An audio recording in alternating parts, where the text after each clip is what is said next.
The screech of tires tore through the quiet morning air of Willow Creek Estates, followed by a sickening thud and a piercing yelp that froze my blood. I bolted to the window, heart pounding, just in time to see a sleek black SUV peel away, Leah VY-ing chaos in its wake. On the sidewalk, my grandfather, Henry, sat hunched over his mobility scooter, his trembling hands reaching for his Sayre VYC dog, Scout, who lay motionless in the grass, blood staining his golden fur. Neighbors spilled from their homes, their shouts mingling with the wail of approaching sirens. I sprinted outside, phone already pressed to my ear, barking details to the 911 dispatcher. "It was deliberate," I said, my voice shaking with fury. She aimed for the dog. As I knelt beside Grandpa, his weathered face etched with anguish, I knew this wasn't just an accident. This was the culmination of months of torment, orchestrated by the one person who'd turned our idyllic neighborhood into her personal fiefdom. Margaret Hensley, the iron-fisted president of our homeowners association. My name is Lauren Carter, and I never imagined I'd be at the center of a suburban scandal that would unravel in handcuffs and courtroom drama. 2 years ago, when I moved into Willow Creek, a manicured community of sprawling lawns and cookie-cutter colonials, I thought I'd found the perfect place to start over after a messy divorce. The neighborhood was quiet, the schools top-rated, and my modest two-story home was a fresh canvas for a new life.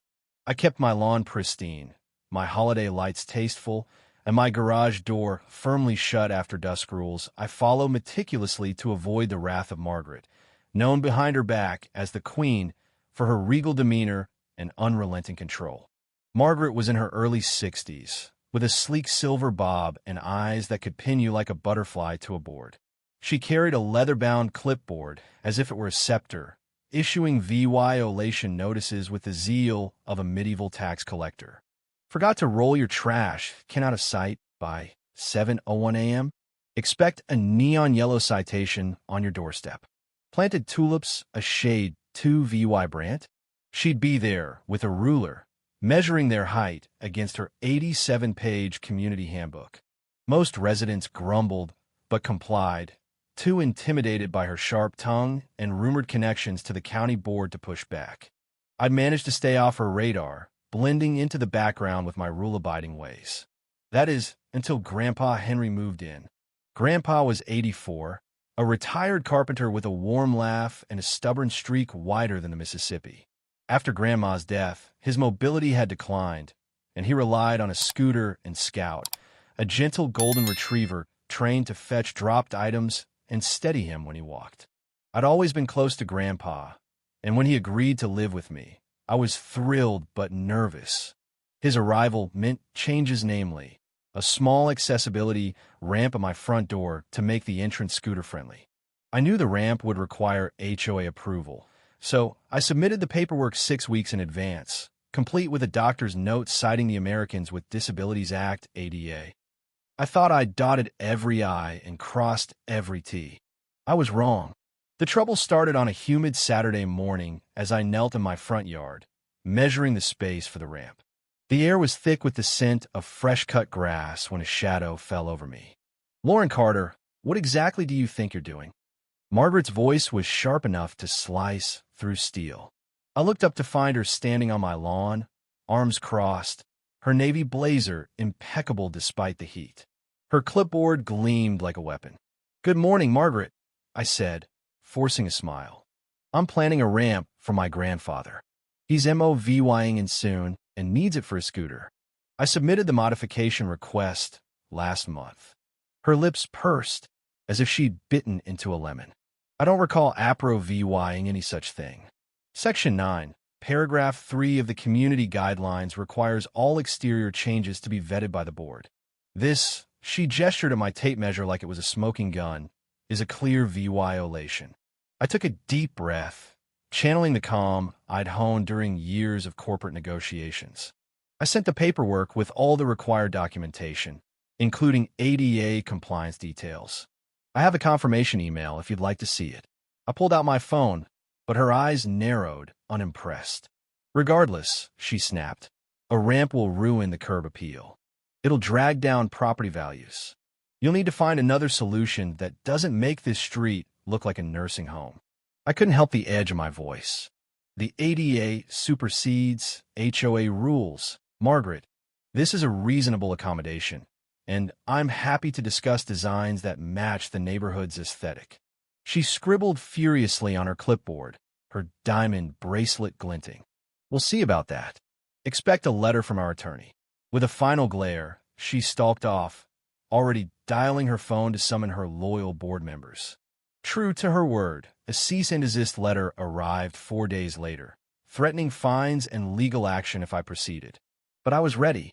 My attorney, a friend from college with a knack for cutting through bureaucracy, fired back with a letter citing ADA precedents and threatening a discrimination lawsuit.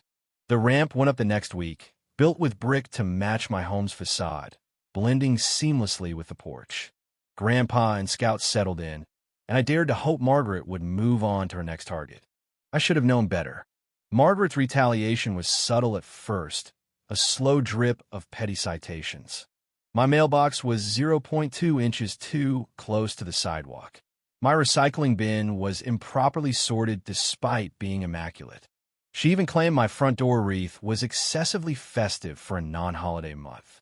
Each time, I responded with polite emails, quoting the HOA bylaws I'd memorized like a battle manual. It was exhausting, but manageable until she targeted Scout. Grandpa loved his morning walks with Scout, inching along the sidewalk on a scooter while the dog trotted beside him. Vest clearly marked Ser VYC animal. Margaret, however, declared that all dogs, Ser VYC or not, belonged to the community dog park, a half-mile trek that was impossible for Grandpa. When I pointed out that federal law exempted Ser VYC animals from such restrictions, she convened an emergency board meeting and passed a new rule requiring all Ser VYC animals to be registered with the HOA for a due lot $250 administrative fee. The move was so blatantly illegal it bordered on absurd. "This is harassment," I said at the next HOA meeting, standing before a room of neighbors, some nodding in agreement, others staring at their shoes. Ser VYC animals are protected under the ADA. You can't impose fees or restrict their access. Margaret leaned back in her chair, her smile cold. "Our community, our rules, a mess. Carter, if you don't like it, you're free to sell your home." A murmur rippled through the crowd. Tom Reynolds, a retired veteran who'd clashed with Margaret over his flagpole, spoke up. "This is getting out of hand, Margaret. You're targeting Lauren because she stood up to you." Several board members shifted uncomfortably, but Margaret's loyalists closed ranks, and the meeting ended in a stalemate. The tension simmered for weeks, a neighborhood DVY dead between those who feared Margaret's wrath and those whispering about rebellion. I started noticing small acts of defiance. A neighbor Leah VYing their Christmas lights up past January, another painting their mailbox a defiant shade of purple. But Margaret's focus remained locked on us. She'd drive by our house daily, her SUV crawling past like a predator stalking prey. I installed a security camera, sensing the storm brewing. That storm broke on a crisp October morning. I was in my home office, reviewing a client proposal, when a screech of tires shattered my focus. From the window, I saw Margaret's SUV swerve toward the curb where Grandpa and Scout were MOVYing slowly along the sidewalk. The impact was deliberate. She accelerated, aiming for Scout. The yelp was gut-wrenching, and by the time I reached them, Margaret was gone, her taillights disappearing around the corner. Grandpa was sobbing, cradling Scout's limp form. "She hit him, Lauren. She meant to do it." Neighbors gathered, some calling 911, others offering blankets. The police arrived within minutes, followed by an emergency vet. As they loaded Scout into the van, I gave the officer a detailed account, my voice steady despite the rage boiling inside. "Her name is Margaret Hensley. Black SUV, license plate MGH 472. She's been harassing us for months over an accessibility ramp. This was no accident." I handed over my file of documented violations, emails, and letters, a paper trail of Margaret's vendetta. The officer, a young woman with a no-nonsense demeanor, nodded grimly. Intentionally harming a SARE VYC animal is a felony here, and hit and run adds to the charges. We'll find her. They did, less than an hour later, at her pristine Colonial on the cul-de-sac. Margaret was hosing down her SUV's bumper, but traces of Scout's blood and fur remained. When confronted, she spun a flimsy tale about swerve VY-ing to avoid a cat, but the witnesses' four neighbors who'd seen her accelerate towards Scout demolished her story. By evening, she was in custody and Scout was in surgery, fighting for his life. The neighborhood erupted. Messages flooded my phone, neighbors sharing their own stories of Margaret's tyranny. Fines for kids' chalk drawings, citations for unapproved garden gnomes, threats to foreclose over minor infractions. An emergency HOA meeting was called, and for the first time, the room was standing room only. The VYC president, a quiet accountant named Ellen, took the gavel. Margaret's actions have exposed a toxic culture, she said. We need to rebuild trust. Residents stood, one by one, airing years of grievances. A single dad described being fined for his daughter's lemonade stand. A young couple shared how Margaret had threatened them over their non-regulation porch swing. The stories painted a portrait of a woman who'd wielded power like a club, crushing anyone who dared defy her. By the end, the board voted unanimously to oust Margaret and overhaul the bylaws, with a committee of residents to ensure fairness. Scout pulled through, returning home with a cast and a wagging tail that brought tears to Grandpa's eyes. But the legal battle was just beginning. Margaret's trial became a local spectacle, covered by news outlets eager for a suburban scandal. In court, she sat stone-faced, her designer suits replaced by a plain blouse, her silver bob dulled by jail lighting. The prosecution laid out a damning case. Witness testimonies, my security footage, and the physical EVY denke from her SUV. I took the stand, recounting the months of harassment, my voice steady as I met her gaze.